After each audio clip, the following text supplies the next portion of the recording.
Today marks 11 years of Ironman Coeur. It started early this morning, and around 2 o'clock, the first of the elite athletes crossed the finish line after a grueling 140-mile journey. KXLY4's Casey Lund is live in Coeur d'Alene tonight. He's been covering the race all day. And Casey, you're newish to town. What did you think of your first Ironman? Well, Colleen, it's enough to make anybody feel just a little lazy. I have been busy here today in Coeur d'Alene, though, and obviously, there's world-class athletes. It's been great so far. They put their bodies through really unspeakable things. You can see them crossing the finish line right now. But what really caught my attention is just how much support each of these athletes has. Friends and family from all over the globe right here in Coeur d'Alene for them, giving them that extra push that they desperately need to finish. That was Jeff Murray.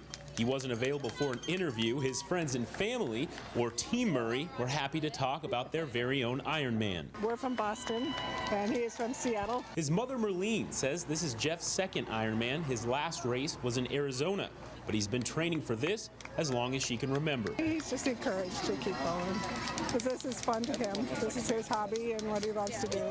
He's been working out since he's been like 12. I spoke to girlfriend Courtney to get an idea of what it's like to live with someone training for Ironman. It's like a second full-time job. They're doing 30 hours a week training on top of a full-time job.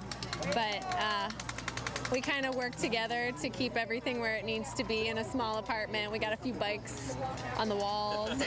Courtney and Jeff don't get to spend a lot of time together, especially close to a race, but she wouldn't have it any other way. It's awesome seeing him just come by, and then at the finish line it's amazing because you know how much work they're putting into it and you see it every day. Just like, all right, I want the end product. Support like this is somewhat unique to Ironman.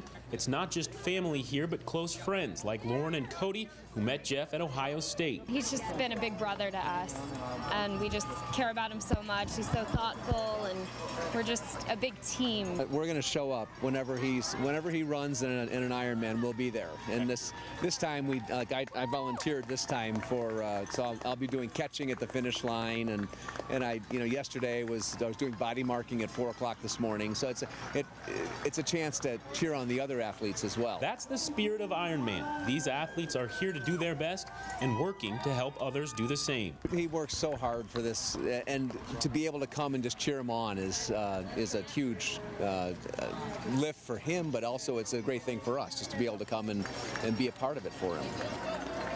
Colleen, athletes, as you can see, making their way across the finish line. This is the final stretch for them downtown Coeur d'Alene. The top athletes, the elites, they finished at 2 p.m. as you said. That's 8 hours they did this triathlon on under. They'll be finishing this race through midnight as well. That's how late they'll be here. I will be here tomorrow morning, bright and early on Good Morning Northwest, giving you a little Ironman wrap-up. Right now, that's going to do it for me in North Idaho. I'm Casey Lund, reporting for KXLY4 News.